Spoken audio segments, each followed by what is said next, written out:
Hey, what's happening, everybody, and happy Thanksgiving. I really don't care about that stupid idiot turkey. The Job Guys here to have Turkey Day with you, not the ravishing way, because that's how, because I have the other job guy here with me. It is Nick, and it is Ryan. The Thanksgiving Day tradition no longer here anymore, Nick, and that is what we are here to talk about. He nailed a turkey from the rear. Survivor Series, the wrestling tradition here for more than 30 years. And for us, man, that was special back in the day. We just had Survivor Series this past Sunday, and once again, not a great pay-per-view. And Nick, it's been like that for quite a while. We are going to talk about some of the reasons why people our age, that 50 to 25 maybe even range, love the Survivor Series. Absolutely love it. And now, not so much, brother. That doesn't work for me.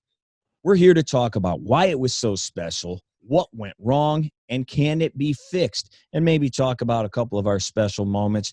And we even have a game in here for you today that we're going to play. So, Nick, let's start right there. The Survivor Series. When you hear the name, darn near every person our age pops. Oh, it was so great. It was amazing. Why? Why to this day do we watch it, even though it's been bad for about 15, 20 years, but we still watch it with hope? Why is that, man? Well, remember, we're from an era where a new pay-per-view was amazing. We didn't live in the Monday Night Raw, the Wars, the SmackDown. We got basically a Saturday night's main event, probably 4 or 5 a year, one WrestleMania, and then every weekend, guys, we got jobber matches. I mean, it would be the main event would be Dolph Ziggler taking on Apollo Crew, or something. If that's even if you got a main event, if you didn't always get one. I mean, it was just, for our day, it was, Tito Santana versus the Brooklyn Brawler. So to have another pay-per-view, it was absolutely amazing. You wanted to see the guys, and it was tied to Thanksgiving, right? Everything about it was the event, the announcers, the props, the promos, the VHS box picture there, but the survival aspect of it. Thanksgiving. The very first one, it's about, the Pilgrims survive, kind of. That's how we remembered it. You're surviving your relatives all day. You're surviving setting up Thanksgiving and getting through it. You're surviving the Lions. You're surviving Black Friday, hopefully the next day. It's all about survival. It's a great name. And again, a unique pay-per-view where you got all the dudes on one card, right? Everybody got to get out there, basically. You got to see everybody, teams of 4, teams of 5, striving in elimination matches to survive. It was something special. Big names up and down the card. I loved it. Yeah, dude. And there's a few things. You hit on a lot of them.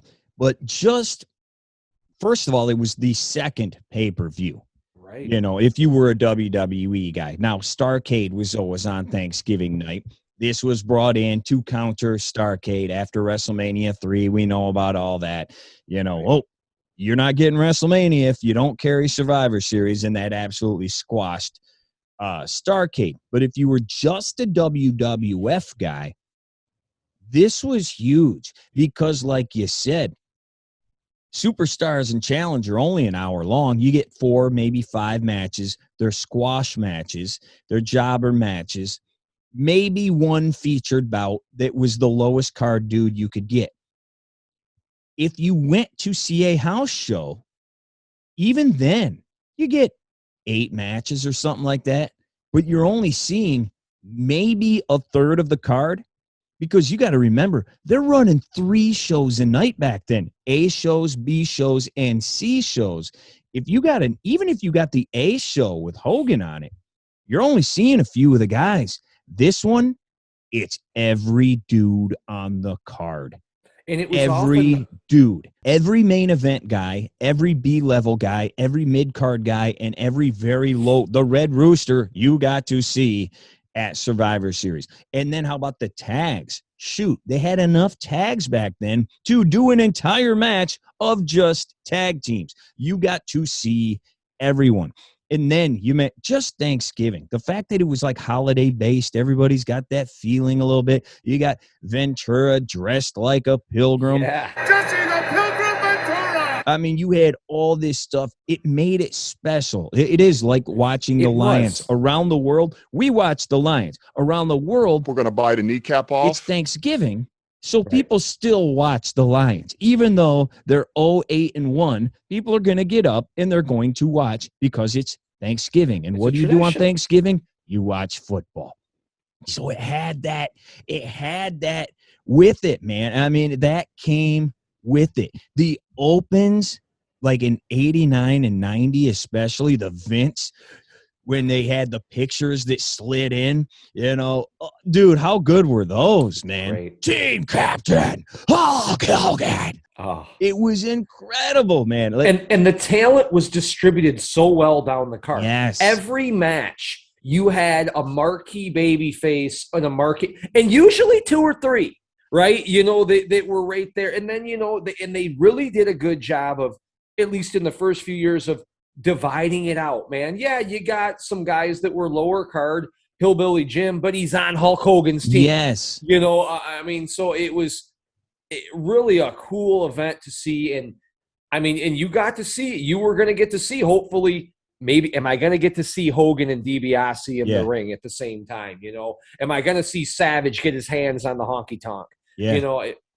It was something to look. You look at the teams this year, even they only have one team from each brand, just one team, and you're like, oh, these teams are loaded. Or you go back to the Attitude Era teams or whatnot. Oh, they're loaded. Well, because there's one match. Back then, darn near every single match, both teams were loaded. You had enough talent, enough main event guys, enough B-level, enough mid-card guys that you could fill 10 teams. Yeah, if I could throw Hogan, Savage, and the Warrior on a team in 88, right? I mean, what team's beating that team right there? Right. They had to. Hogan, Savage were here. They had to separate and put the Warrior on his own team.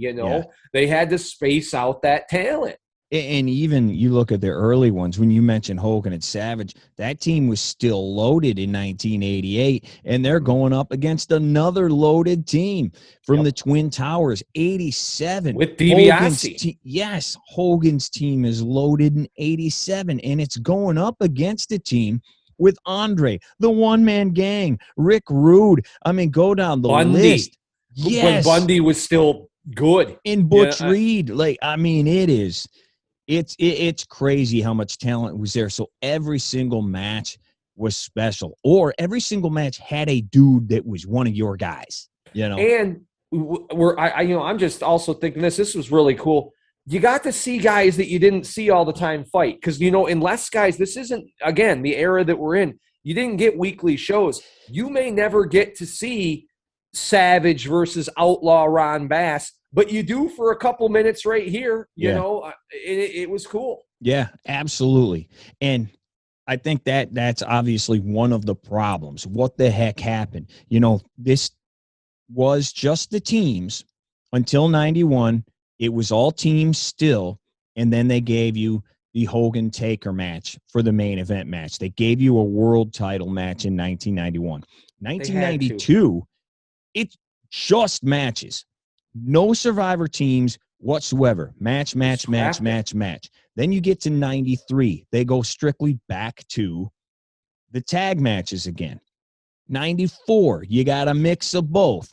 95, and that's when it starts sliding out. They keep the mix going a little bit to about 99. Yep. And then they go after about the turn of the century. You get maybe 1, 2, occasionally 3, but usually 1 or 2, and the rest is just a card of wrestlers. And that's what a lot of the nostalgia people are like, oh, it needs to be all the tag matches again. It needs to be all that. I don't know that you can do that today. And they have done the one now with the brand supremacy thing. We got the Raw team, we got the SmackDown team. I don't know that works anymore either. So let's get into that. Being nostalgic, guys, I don't know that works. Tell me why the old matches don't work anymore, and what the heck happened? How did this go from the number 2 show to, is it number even 10? Is it number 11? Or is it? Show. Yeah. So what happened, man? How did we get here? I use this word. It didn't evolve. The Rumble evolved. If the Rumble today was the Rumble in 1989, Big John Studd just wins and then he refs a match at WrestleMania. Right. It doesn't work. Excuse me. It's got to be for something, you know? And when it finally did evolve into something like today, it's worse. It's a brand supremacy. It's this book yourself into a corner. They did attempt something in 90 that I'm going to hit on a little bit later, that they tried to evolve it into the ultimate Survivor competition, you know, where the winners of each side went into one final elimination match. But winning it's worth nothing. Like, what did Seth Rollins get for winning this Survivor Series this year? You know, what was he got Bobby tackled Monday night? That's what he got. what was their motivation to fight in this? What did they get from it? Right. You know, that's kind of the problem. It's just dudes fighting, and we've talked, Ryan, how often do we see 4v4 or 5v5 on Raw and SmackDown, every week on AEW? And I'm not dogging, you know, I'm just saying we see it a lot. Right. When you have a pay-per-view every month now, you have feuds. Well, they run out of things to talk about, so they got to get them in the ring somehow. So they take a tag team or a couple of guys, and let's just say the New Day and Big E against the Usos and Roman. Well, then they're fighting for a couple of weeks, and then maybe you get this mix of that and the other. So you've seen these guys together every dang week. So it's not special when you got, now they're not elimination matches, but whatever. You got these guys fighting each other all the time. So it's not special. Like what you mentioned. Wow, I've never seen Macho Man fight Ron Bass before. Well, now you see everybody fight everybody every week, because you got 3 hours Monday, 2 hours Friday, God knows what else, 15 pay-per-views. They have fought each other so many dang times. Who cares if they're in there again at Survivor Series 5-on-5? It's too much. And yes, 5-on-5 isn't special. 4-on-4 isn't special. You see it every week. Yeah. The other problem, what I've mentioned a million times, is as things evolved, just because we had jobber matches and whatnot back in the day, you only had so many pay-per-views. Well, back then, you could get away with countouts and DQs and whatnot, because you weren't seeing headline dudes fight each other. So if there was a DQ, okay, how many WrestleManias are there in the first 10 that there's 2 DQs or marquee DQ? big marquee matches? Yeah, I think Beefcake and DiBiase and they never pin each other and or Jake, I think, also goes to a yes. I mean, some big marquee names. Yes, absolutely. And that happens all the time. You could get away with it back then. Nowadays, you can't get away with that stuff. And then we saw it the other night where you got 6 countouts or DQs on the night. People don't want to see that anymore. The other thing they don't want to see is guys get rolled up, and then another guy just gets rolled up and pinned. They're in the ring for 1 minute, and they get pinned. When every other match, a throwaway Monday match or a WrestleMania match, they got to get hit with 10 finishers. Well, this, you can't do that because we got a 3-hour show. So dudes got to get eliminated quick. Right. And it just ruins it. You're like, wait a minute, Finn Balor just got beat in 5 seconds, but Roman couldn't pin him with 10 Superman punches at the pay-per-view the other day? Right. What? That doesn't make any sense. So then the guy looks like a bum. Right. It's just the way things are today. Now, if we were still doing Saturday morning job matches, you probably could do it. Right.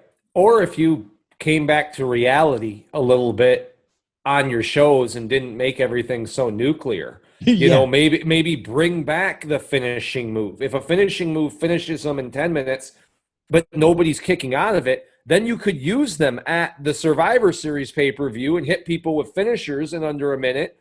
And I'd be like, oh, okay, I understand. He didn't, but he got hit with a finisher. So I get it. He didn't get schoolboyed after a hip toss. and now he's out after, he took a power bomb through a table and kicked out on Raw. Right. So, Well, and some of that, and on top of that stuff, just the specialness of it did go away because of, we see matches all the time now.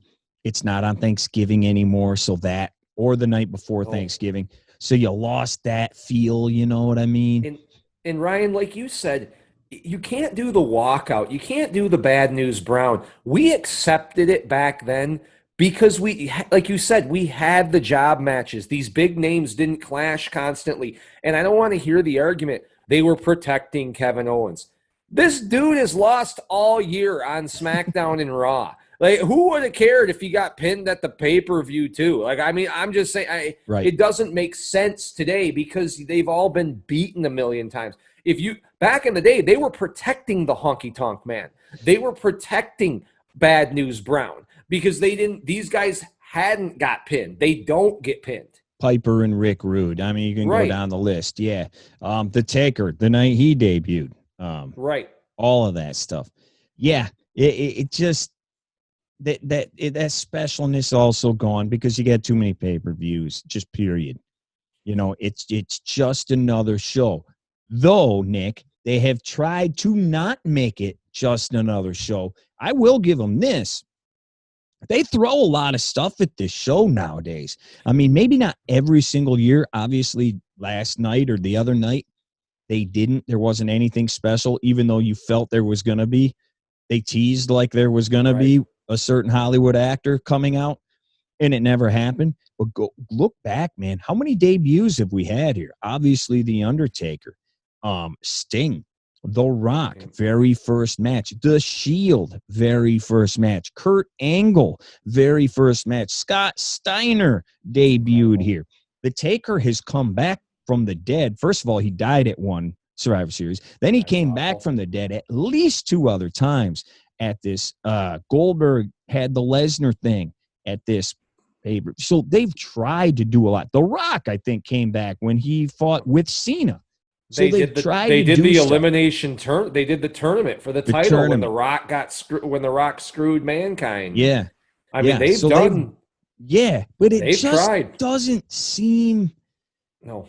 It just doesn't seem to carry, even though it was just a couple of years ago that we had Goldberg and Sting, and just within the last 5 years or whatever it is, it just doesn't seem to hold water, and I don't know why that is.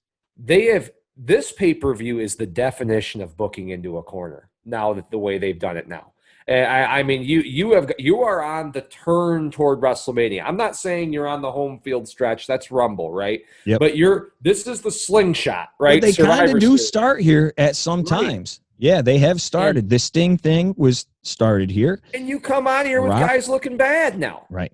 Big E is not coming out of here with momentum.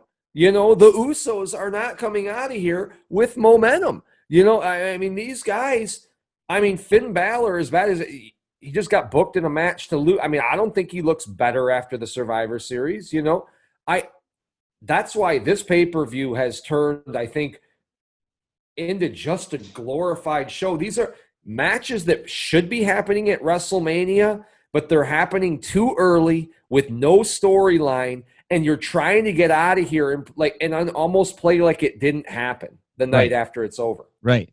Well, and again, this whole podcast is going to sound like back in my day, but back in our day, you didn't have title versus title all the time. I mean, when you had Bruno against Harley at some random show somewhere in 1976, my gosh, that was the biggest thing ever. Hogan Warrior, oh my gosh, title for title. We've never seen that before. That was a big deal. Macho Man and Hogan sold out the whole world in 86. Traveling around title for title. And we've had it since. Orton and Cena, when they combined the belts, that was a big deal. Becky, 2 belts was a big deal. Becky, 2 belts, right?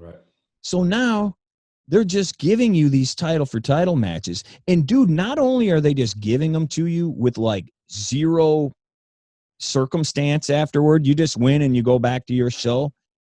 Dude, how many times have they changed one of the belts the show before Survivor Series? Last year, Drew McIntyre won the belt Friday night from Before Orton, this- and then he fights Roman for no reason that night. He just fights him. They did it with ruined Lesnar. They did it with Jinder AJ. Mahal. Jinder Mahal. AJ Yep, beat him AJ right Styles, the night yep. before the freaking pay-per-view, only to have him then go get killed And by Brock I Lesnar. think they did it right back to AJ with Daniel Bryan. I Yes, think they Daniel did. Bryan beats AJ and ruins, and all these And guys. then he just gets clobbered by Lesnar the next night. And all these guys were looking good. Like Jinder Mahal was finally kind of getting over as a champion.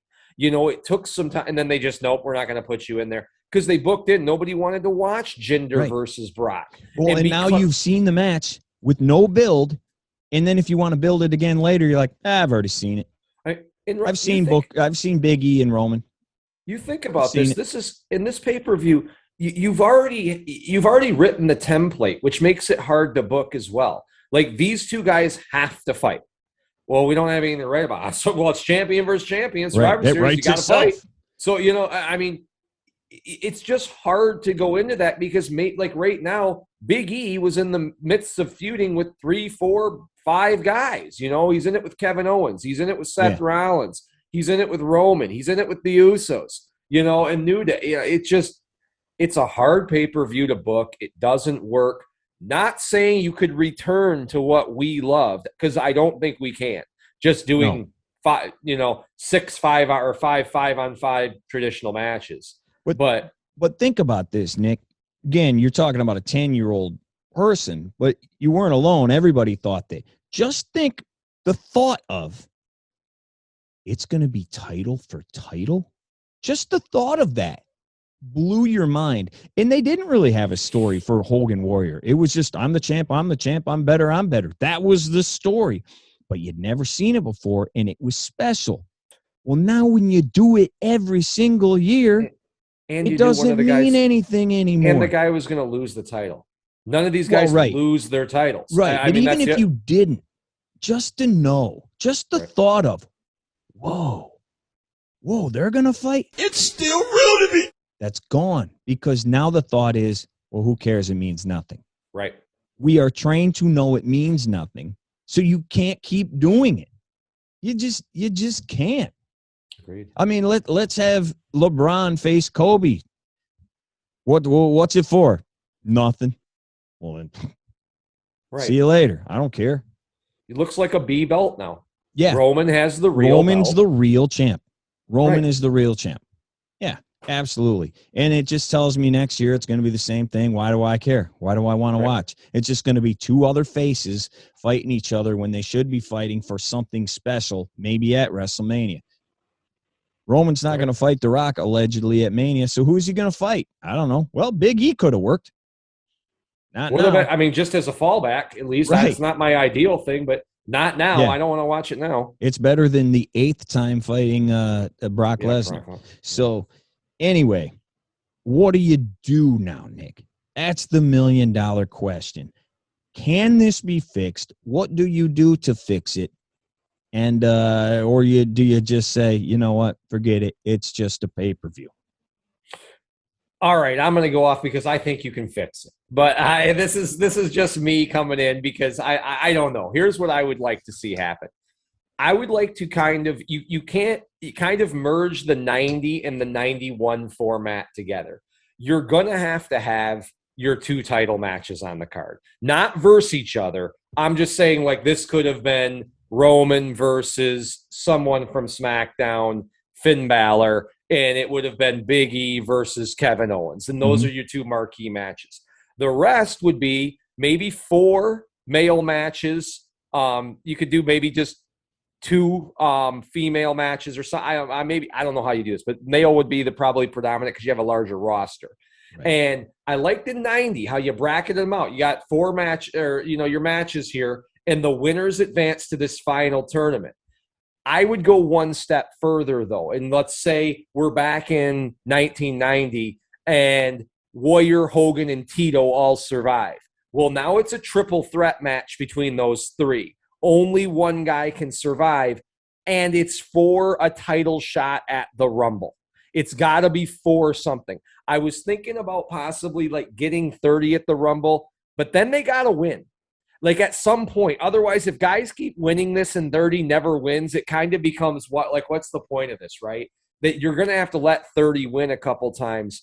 I just like the idea because you could get strategy coming in. Let's say like you're watching, you've survived your match. 2 other matches have went off and there's 6 guys on the other side versus just you. Maybe you go out and get involved in this other match to make sure the team that's bracketed on your side, someone wins to provide you with backup. Let's say you're in the final match and it's 5-on-1. Do I super kick my own opponent, my own teammate, and let him get pinned so I can get that down to a triple threat versus a fatal 5 or a fatal 4-way? You know, and if you're a heel, you would. I feel like there's more things you could do with that, but an ultimate survivor where you get bracketed down to the end to one person, title shot at the Rumble, I think that would be at least something worth fighting for and a reason to have the matches and a reason to keep it traditional. The one problem with that would be once you do it, you couldn't keep doing it, as in what you just said, where you kick your own partner or something like that. Well, no, you can only, it would only, yeah, you couldn't use the same things every year, right? Yeah, right. Some years it would just have to work out. And like wrestle. the Kofi thing in the Rumble that everybody does now, and 5 girls do it during the girl Rumble now. Terrible. Yeah, you can only do those things so many times. That's the only problem there. Yeah, that's not bad. I wouldn't mind seeing that maybe once or twice. I don't think you can fix it because I think you'll run into that problem.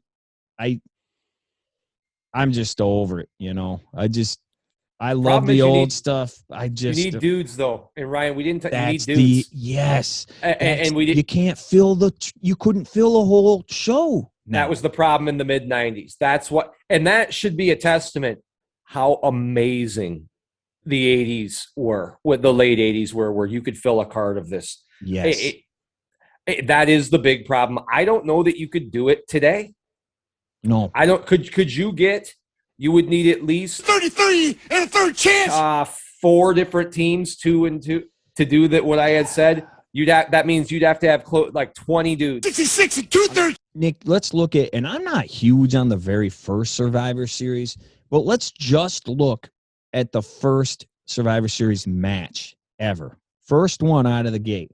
Lights up. Randy Savage, Ricky Steamboat, Jake the Snake, Hacksaw Jim Duggan, and Brutus Beefcake all on one team. Iconic. It's one of the greatest teams ever. All on one team. And they take on Harley Race, who was on his last leg, but it's still Harley Race. Still out of name. Hercules, IC Champ Honky Tonk, man. Ron one of the Not biggest as heels good in the of a world. team, but No. yeah. And then the main event, as we said, Andre, Butch Reed, Bundy, One Man Gang, and Rude all on the same team, taking on Hogan, Patera, Orndorff, Bigelow, and Morocco. I mean, these are some of the biggest names. Read in 88 history. or 89, the tag teams. Read the tag teams on some of those. I mean, it is incredible.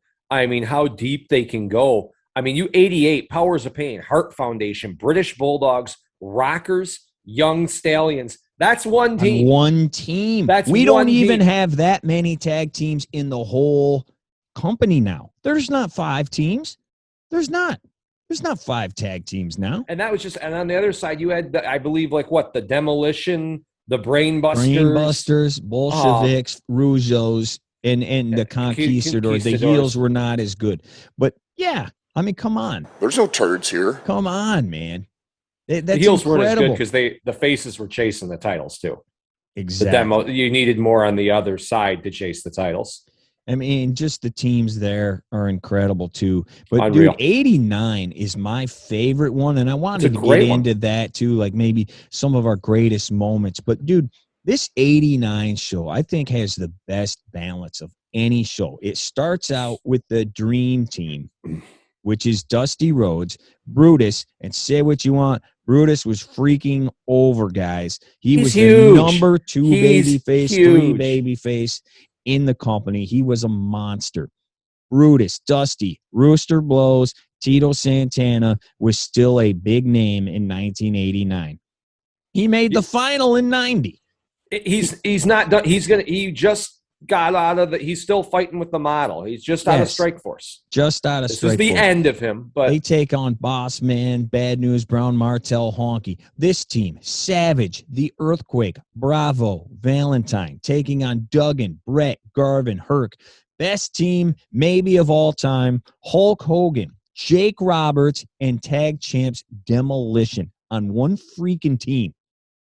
DiBiase, Powers of Pain, and Zeus. Dude, come on, man.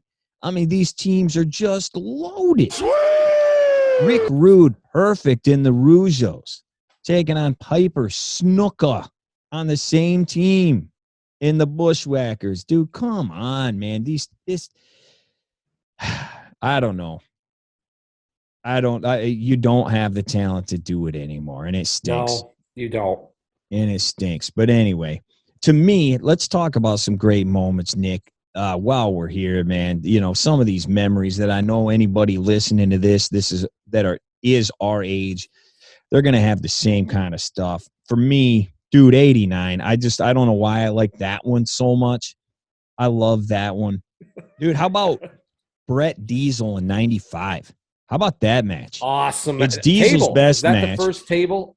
In WWE, yeah. Brett goes off the apron. The table explodes. First time we saw that. That match was great. If anybody's looking, man. I'm not saying watch that pay-per-view. If you have not seen that match and you're from that era, go back and watch that match. It's a great match. It's probably Diesel's best match in the WWE. It's his best match, I think, ever. I think it's better than any WCW match. Better than when he dropped the giant on his head. Well, that's good for a different reason. But, yeah. Just a couple of things. How about you, man? You got anything off the top, man? I know you love the 90 finish. I love the 90 because I was a Hogan Warrior guy. I love, a lot of shocking moments to me at the Rumble. Couldn't believe Hogan dropped the belt. I mean, you knew what was now looking back, and now that we know Hogan booked that whole era. Oh, and, completely. Refused to demanded he had the title to get back. his belt back, yeah, because that pay-per-view wasn't planned until that day when Hogan. It was decided. shocking. Yeah. That makes me hate that one more because of the, let's just say, bogus rabbit hole of which people have went down on that story of Hogan Taker and that. Yeah. Well, Tuesday in Texas was not planned until they got to the Joe Louis Arena that day when Hogan said, "I need my belt back." But there's a preview. But there's a preview on Survivor Series. Slope. Well, they talked about it the whole time. The whole show, they're talking about it. Hulk Hogan. I don't know. That one was good. Those original ones. I love the tag matches. Those were so great. The Demolition, the turning when Demolition. What a shocker. Powers of Pain were over, and that one, I remember that a lot. Yeah, when they took Fuji. Yeah. And Hogan Savage, another step forward, another moment in time after that pay-per-view where you're looking at Savage and there's something wrong there, man. There, between these guys and Elizabeth and whatnot. That's really the point where you knew, like, okay. Yeah. This is going to be WrestleMania is going to be Hogan. If you were paying attention, you saw that was really where, something's happening here. They're breaking up. And you got the, obviously I don't want to talk about it because I think enough has been said, the 97 screw job, and then the reenactment of the screw job the next year. See, to me, that both suck. I think that's both bad. But probably. I'm not a big fan of it. I just think very memorable moments as far as it goes, and one of the biggest in wrestling history. Mm-hmm. But yeah, those Sting was I mean, that was cool when Sting came out, man. I hate how everything from the moment he took a step forward went. But right. It was cool to see Sting, what they did to him. Look what you did, you little jerk. I'm sure we've been saying this for years. I'm sure we're right now.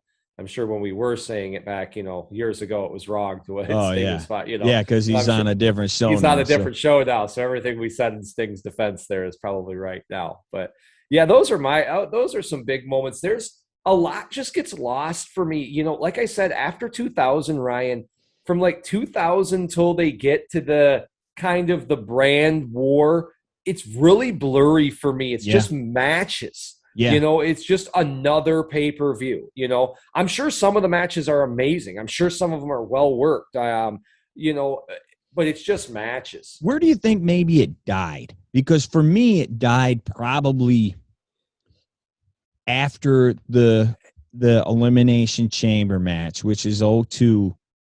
Michaels, you know, in the chamber. That's kind of where it died for me because I was at 99.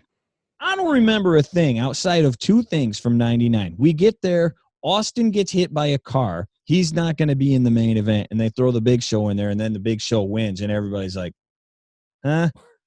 And the only other thing I remember is Kurt Angle's very first match, and I was in the very last row in the upper deck. Everybody's bored. They don't know who this guy is, and I started a Let's Go Red Wings chant. Who had just won the Stanley Cup. The whole building starts chanting, Let's Go Red Wings. That's the only thing I remember. I could not tell you who else fought. I don't even remember who Angle fought that night. But anyway, then you had the next year, it was Team WCW against Team WWE. But guess what? That whole invasion was so bad. It came down to The Rock fighting Austin for the survival of WCW. Well, that's only got one. Are you kidding me? Right. I looked at that. That was, you had two dudes from WCW Jericho and the Big Show, and they were on Team Raw. Yeah. They were on Team WWE. The one dude for Team WCW was Booker T. That was the only guy in the whole match. Shane McMahon, Austin, Angle. These are all WWE guys. Yeah.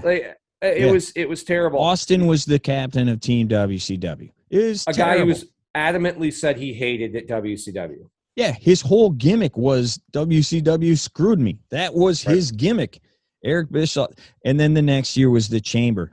From like 03 till almost until the Rock and Cena thing, which I believe was 11.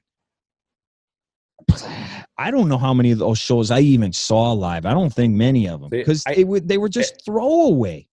I think it gets a terminal illness at 92. It's not dead. It's not dead, but it gets sick at 92. 92 is and I think it lingers the whole company on. Did. I think it lingers on to 99. It's kind of funny you were there. To me, that is the end of the Survivor Series because that is the last one in 99 where the majority of the show is traditional matches. Yeah. After that, 2000, you've only got two traditional. 2001, one traditional. But it was still important, though. It was still important. I guess it was. To me, it just became another pay-per-view, though. There was a lot of other pay-per-views to me. I don't know. I didn't distinguish it very much from No Way Out, around 2000 for me. Well, and they had the tournament at 98. 99, like I said, I don't even remember, and I was there. 2000, I don't remember at all. 2001 was all WCW against WWE, so that was important. And then 2002, you had the Chamber. And then it's just garbage. And then it's just one match a night. 05, they have Team SmackDown versus Team Raw because we did that original brand thing. Taker came back that night. Yeah, again. And it kind of just floats that way up until 16 or so, and then they start the format we've got today. Right, which is just bragging rights, basically. Yeah, they just ended bragging rights. Which was another way they neutered Survivor Series, because wasn't bragging rights the October pay-per-view? Right before so then Survivor they Series. neuter Survivor Series. They've done everything possible to kill this show. They really have, man. They really have. How about some of the worst moments? Because, man, there are a lot here. The gobbledygooker. Well, that's the one. Everybody knows that one. That's just an unbelievably bad moment. Yeah. Do you have one that really stands out for you? I got a ton. How much time? How long have we gone? We got about 9 more minutes. This is worse than the Gooker to me, and the Gooker's back because I always just looked at that like it was some one-off thing, like it was stupid. But I was like, "What is this?" The Undertaker ascending through the screen Holy crap. at 1994 when they killed him in the casket match with Yokozuna, and green ooze or mist starts coming out of the casket, and then he goes through the Titantron, which wasn't the Titantron back then. I'm 13, 14 years old. Yeah. I'm like, well, this is the dumbest thing. This makes me never want, no one must ever know I watch wrestling after this. And that's when it sounds sacrilegious to say now, I thought The Undertaker was terrible. That's it for me too. Right there, that stuff. When he started I did getting, anyway, but yeah. I could deal with him about up until but then he gets, the urn gets a light and smoke and it melted down chains and buried alive match.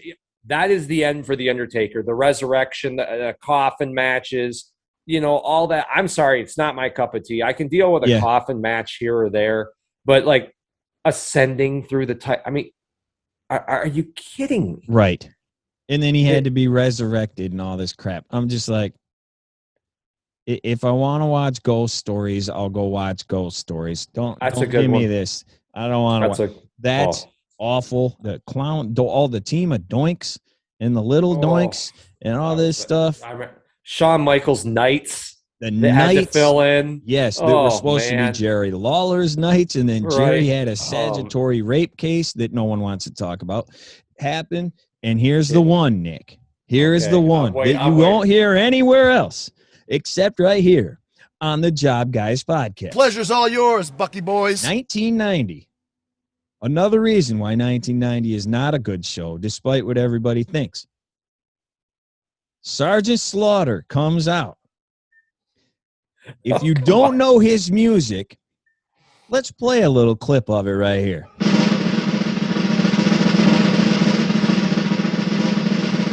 Okay, that's annoying enough for what we did, 5 seconds. I don't know, man. I feel that's double diamond. Yeah. What is that, Thriller? Is that the last? Is that a hidden song on Thriller? Where's the remix on this? This is his music. It's just a snare drum roll. Now, that's annoying enough walking out and walking to the ring. They decide that they are going to interview Sergeant Slaughter the second he walks out. They start interviewing him. The interview, Nick, is not heard throughout the arena. So all the people in the stands hear is... Dude, I timed it. 4 minutes and 29 seconds. Oh, I'm sorry for everyone that was there. 4 minutes and 29 seconds. Still an awesome pay-per-view. I think it was the same guy must have put the Dusty Rhodes DVD together who has the music. Because I'm like trying to watch a Dusty Rhodes DVD and all I hear is That's so true, man. Man. How did that get through editing, man? I don't know. It's such a great show, too, but you got to blast the neighbors out so you can hear the dialogue because the is as loud as possible. Anyway, that's one. Great DVD. To me, it's more funny than bad, but it is now. It probably wasn't for us as kids. It probably was not funny. No, or if you were in the crowd. If you were in the crowd, dude, 4.5 minutes. Anyway, that's a couple for me. You got any other ones, man? Oh, man, no, those pretty much summed it up for you. I thought those were awesome. The Sting one was a really disappointment. The amount of time after and even in there, like Ziggler laid for so long in the ring. Everything took so long to transpire in that ring from Sting. Almost like, did you guys not run through this before one time? You know, like no one talked this out. This last show, the SmackDown women, outside of Sasha, and then you had Shayna, but what have they done with her? They've defined her way down. Then you had a bunch of nobodies on that team. And you go, oh, well, Toni Storm's really good. Well, she hadn't done anything on the main roster. And for those of us that watch NXT, don't watch NXT, you're going, well, I've heard of her, but and then you just see her lose, or you see these people go against Bianca 4-on-1, and Bianca wipes out 4 people in 3 minutes. Right. She just wiped them out in 3 minutes. So you're going against that. These people blow. Bianca's really good, but she just wiped out 4-on-1. And the thing there tells me, like Tony Storm or whoever else was on that team, I don't know anything about them. They couldn't afford to just job out, because then I'm going to think they're jobbers. And they jobbed out. That jabroni Brian Blair. I mean, my first impression of her on the main roster is getting beat in 5 seconds by Bianca. Yep. So, yeah, it just isn't good, man. No. It just isn't good in that regard. Nick, we got a couple of minutes left, and we have a new game. We're going to do this more often here. We're going to play some games. Maybe we'll play Jeopardy one day. Maybe one day we'll play Family Feud wrestling style. I don't know. But today, you got a brand new game that you are calling For Better or Worse. I'm going to start with, I went through series of up to 99, even went further than that. We'll talk if we want to go further. But I have listed what I think is the best Survivor Series team and the worst Survivor Series team from 87 and on. So I'm going to say, after I say one, Ryan, we'll talk about the next year's. You tell me if next year the team was better, and you keep the team that you like and keep pushing them forward and see how many teams they can defeat or how bad they are. Are they the worst team that I have ever put together for you? So, okay. My first in 87. So this is going to set the template. We already said it. Macho, Brutus, Dragon, Jake, Duggan. Any argument of the best team on that card? That's the best team. How about, this was tough. And we're talking the best team from 80, where I'm not looking at it with today's eyes. I'm looking at it from those eyes. Remember, Chris Jericho 1998 is different than Chris Jericho 2011. Yeah. You know, I mean, big difference there. Yep. Worst team, I thought Honky Tonk, Bass, Davis, Hercules had to get it, because I'm not counting the females.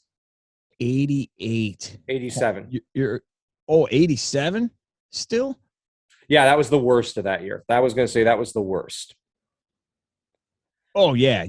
No question. All right. Ryan, on 88, does this pass? Is this better than Machos? I said the tags. The Powers of Pain, Heart Foundation, British Bulldogs, Rockers, Young Stallions. Talk about a tag team era. Is that better than is that a bigger name? The Stallions win, don't they?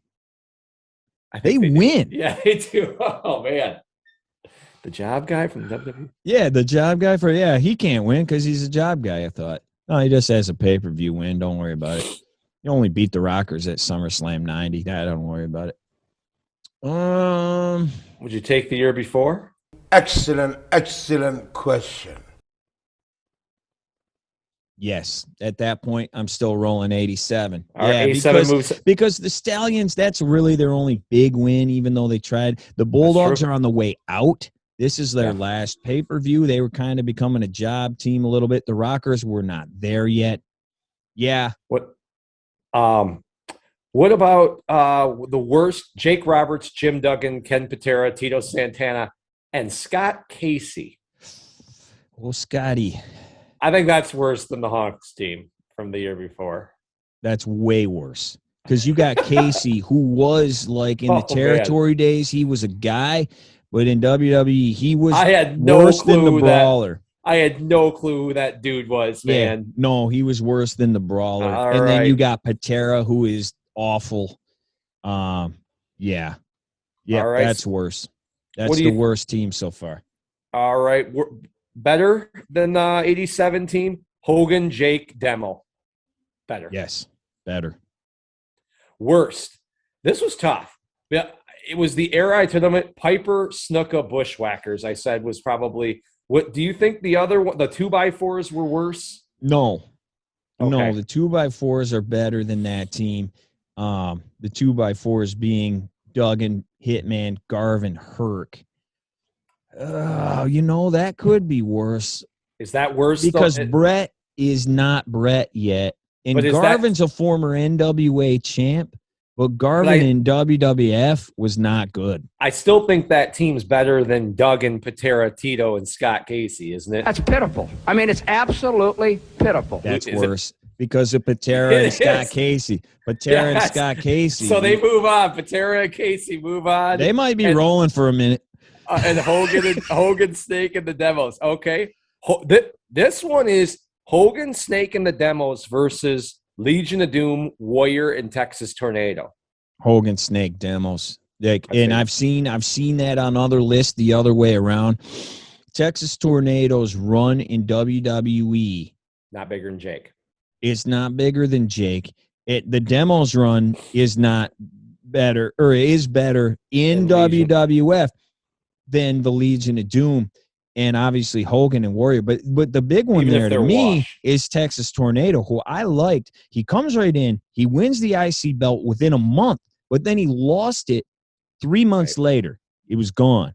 And then he was a job guy kind of after a high-level job guy, but he never did a thing. He hadn't gotten up since. I mean, he was done after that. So no. The Hogan one. Hogan stays. Better. All right, well, let me see if we can upset Patera and Casey. Bushwhackers, Tito, and Nikolai. Oof, that's a bad one.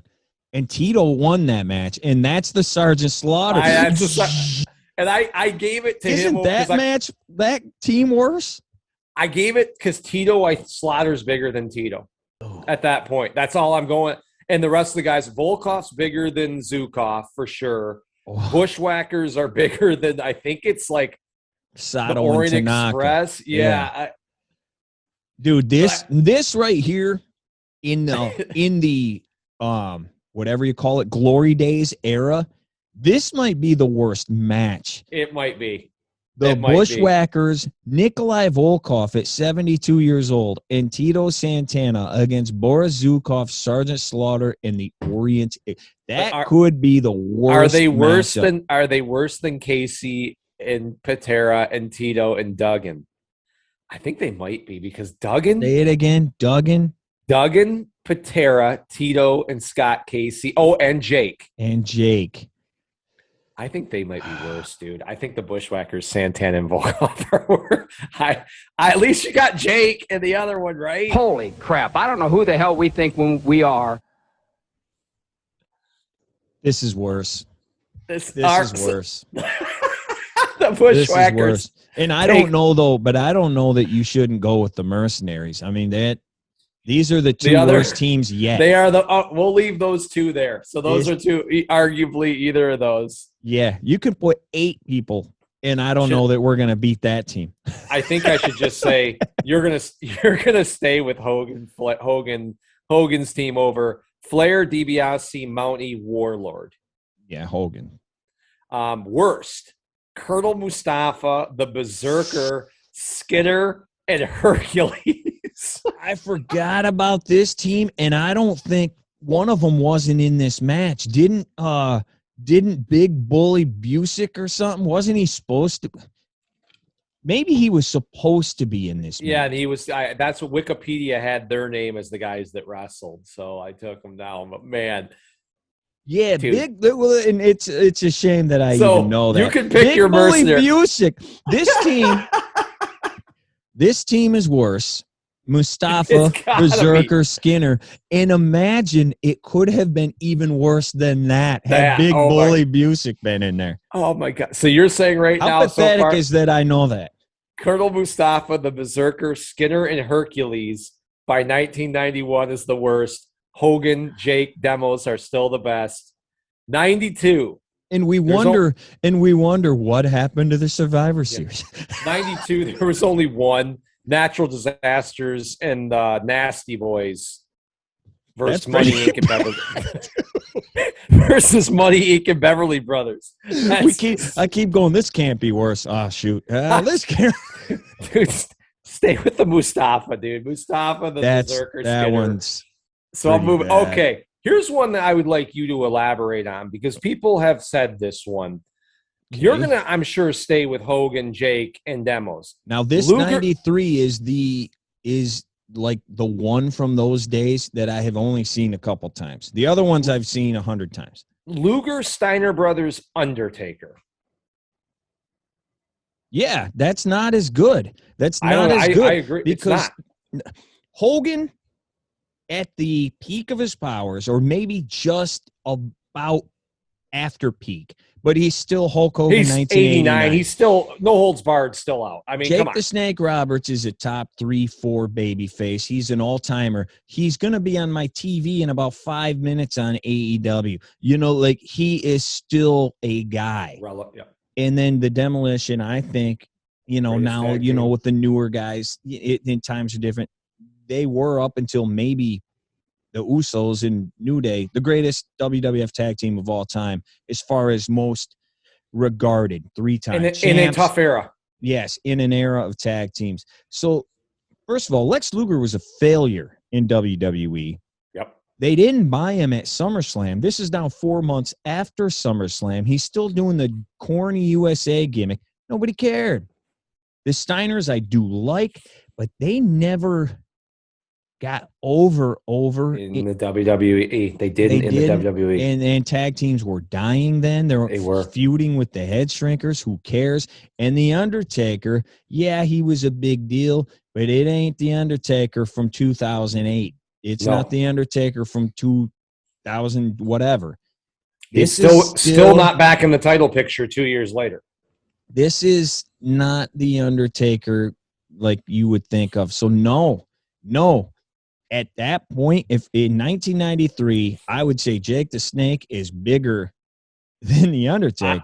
I'm with you. And Hulk Hogan's way bigger than Lex Luger. Hogan just himself is going to be tough to unseat out of that team. It really is at that point. Yeah. So we'll stay with. To me, it's not close, dude. It's not close. So does Mustafa, the Berserker, Skinner, and Hercules, do they get beaten by Shawn Michaels and his Knights?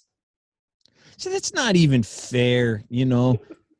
What isn't fair also is that match went 30 minutes. I'm still going to say at least the one has Shawn Michaels. Well, no, I'm going to say also because and his Knights, to me, that just made me not even take it seriously. Like it was some kind of goofy. These other people are actual people.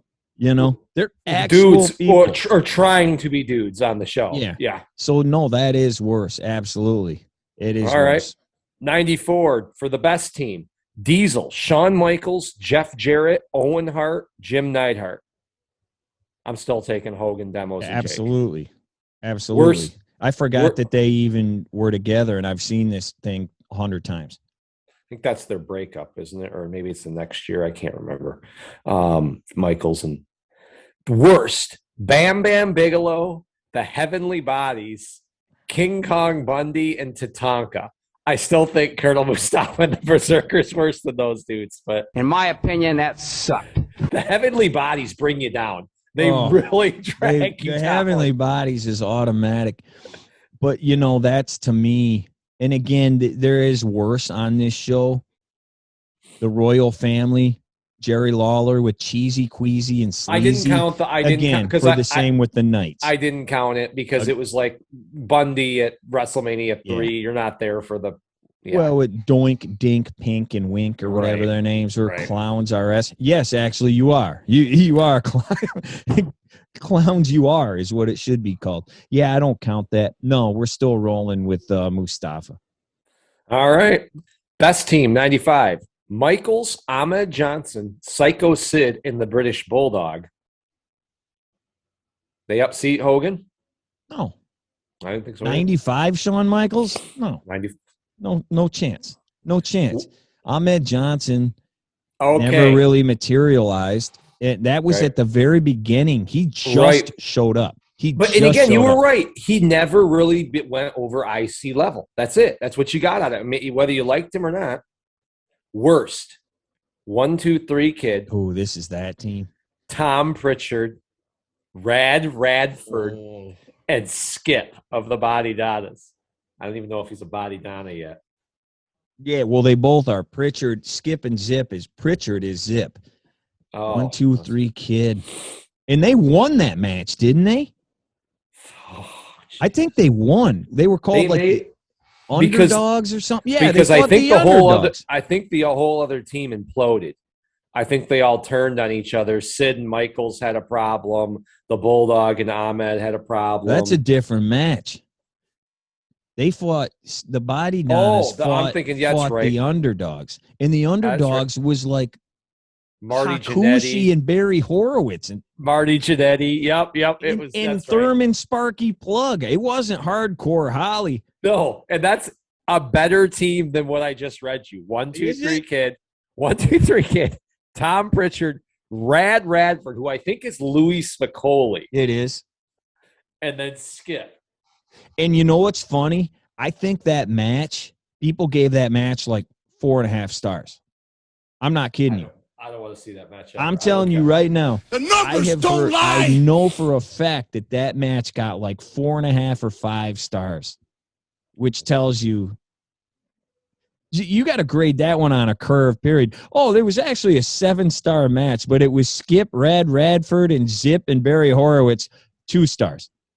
It just automatically gets lower. Are they worse than Mustafa's team? Mustafa, Berserker, Skinner, Hercules. Mustafa, Skinner, Berserker, Hercules. That's all you.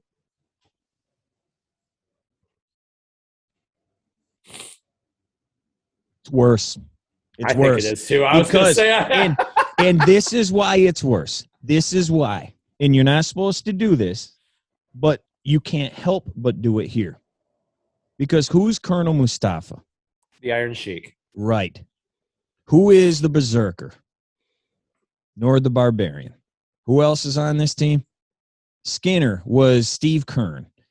And Hercules was somewhat of a dude at one point. Low card, but to break the tie. Skip blows. I don't care. I don't care. Well, did you see him in ECW? Don't care. You don't care. Radford blows.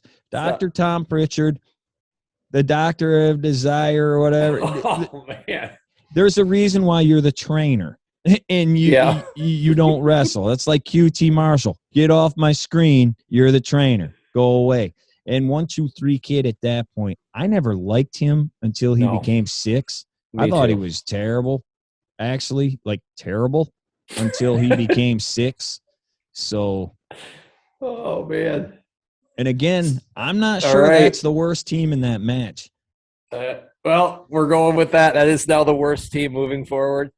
All right, to unseat Hogan's team, the Hulkamaniacs, best team in '96. This is Crush, Goldust, Jerry Lawler, Hunter Hearst, Helmsley. I'm going to say hard no. Yeah, that's not worse than the worst team. Fake Diesel, Fake Razor, Farouk, and Vader. Wait a minute. Hold on. Is that the worst team? They're fake, man. They have the fake. What about Aldo Montoya, Bart Gunn, Thurman Sparky Plug, and Jesse James? That's pretty bad. Yeah, it's at least the smoking guns, right? I mean, they're fake. Salvador Sincere, dude. Oh, God. Was that on the pre-show or was that actually on the card? I don't know. It's not good. What about the Godwins and Phineas and LaFon? At least they were all in the team. But you're fake. If you want to put those on there, I still don't think any of these teams beats the last one. The 1, 2, 3 kid, Tom Pritchard, Radford, and Skip. Yeah, that's bad. I still think everybody on this card. That's really bad. Yeah, at least man, fake Diesel, fake Razor, Farouk. This was not Ron Simmons. This was not Ron Simmons. This is Farouk, blue helmet Farouk. Yeah. Yep. Oh, and Vader was done by 96. Vader's there. At least he's there, though. Yeah, that's not as bad. So those still move on. All right, 97, best. Ken Shamrock, Ahmed Johnson, LOD. No way, right? No chance. All right, here's the worst. You got to tell me who these people are, too. The Truth Commission.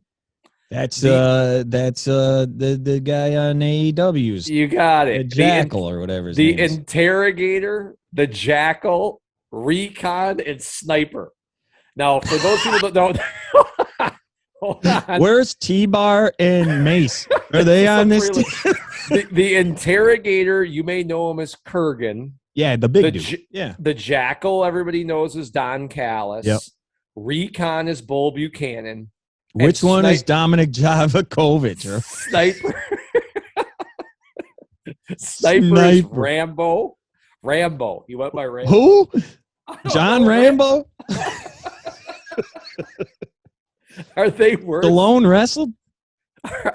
Are they worse? I don't remember them. Oh. Are they worse than the? Oh God. Are they worse than that other team though? Radford, Skip. They might be. Because none of those guys ever did another thing again. At least Skip and the 1, 2, 3 kid did stuff. You suck, pal. I don't know, man. Oh. The only thing you could say for them is at least they're a group. You know, That's at true. least it was a crew. It's a crew. That's true. You can cut them slack on that, I guess. Yeah. Oh, I don't know if you can. Because you know who else was a crew? Retribution. I'm totally embarrassed and totally ashamed. Oh, man. I may have to go with the Truth Commission. I may have to. As the worst tag team in I may have to. Let's remember the 3, and we will do a final, like you wanted to do. We will do a final match of horribleness so I can put those 3 together and think about it. Well, they're not. The next one might, because Skip 98, I know Edge and Christian and the Hardy Boys is not upsetting Hogan, so we're going to say Hogan at 90. By 99, that's when they kind of die. Hogan and Demos and Jake, I would say, are the top tag team of the up to 99. Yeah, until when it started turning into then it's going to go to this just 1, 2 on a show. The Right. worst on this, the Bulldog and the Mean Street Posse. That's not good, but it's not as bad as the Truth Commission. It's not as bad as Radford. And it's not as bad as Colonel Mustafa. Oh, man. No, it's Okay, not. so what are the top 3? It's Top the 3. Truth Commission. Colonel Mustafa, the Berserker, Skinner, and Hercules. And then Tom Pritchard, 1, 2, 3 kid, Radford, and Skip. I'm going to eliminate. I would say we let Mustafa, Berserker, and Hercules off the hook at 3. Yeah, you got to. You got to. And now it comes down to these 2. Man, the 1, 2, 3 kid is the only thing that saves, because He does. the Truth Commission, you go, oh, well, Don Callis is no. Now. Not. This is 1997. Don Callis was selling insurance for 15 years. No. Kurgan, Bull Buchanan, who has never been anything. Bull Buchanan's one of those guys? He was Recon. Oh, that's Recon? Mm-hmm. And then I said Sniper is some Still guy named bad. Rambo. You could have told me it was Bull Buchanan, and I'd still pick him.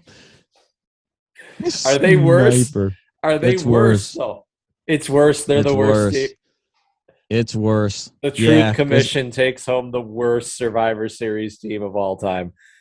Oh, my gosh. Because I remember when they came out, and I was just like, what are these guys?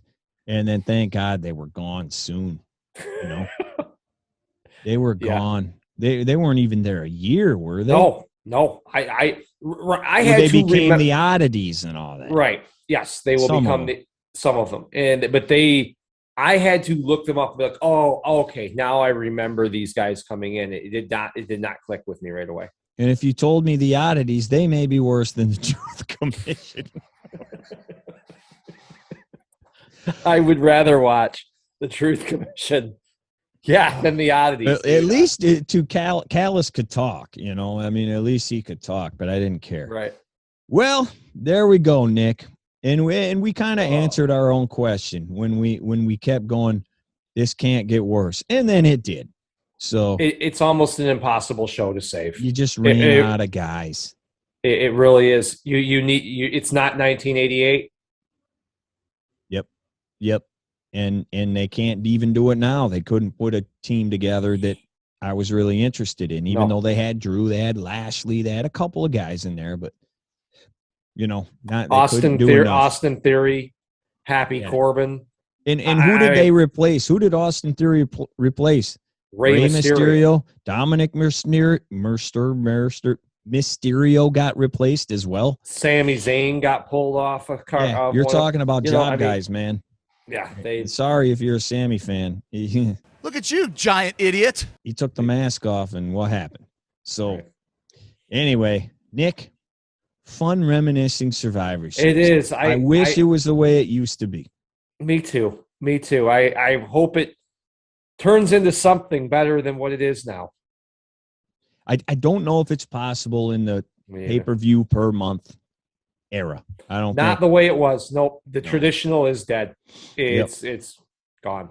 Yep. I mean, they can still make it where you get a big title match here and there and things like that, but they don't do that right now. Maybe even one traditional match, for the winner and the sole survivor gets the title match or something, Well, all right, Nick, and everybody else, hope you have a happy Thanksgiving. Hopefully this gives you, if you're not super busy after the Lions lose or whoever your team is, wins or loses, check us out, like it. Please subscribe if you can. We would greatly appreciate it. Give us your comments. Who is your favorite team? What's your favorite moment? What's your worst moment? Did I miss a great team? Did I miss one in the 90s? Do you like the title against title, champion against champion format? If you like it, tell us why. Tell us. That would be great. Thanks so much as always. Happy Thanksgiving. Nick, appreciate it, buddy. Thank you. See ya. Oh, kid!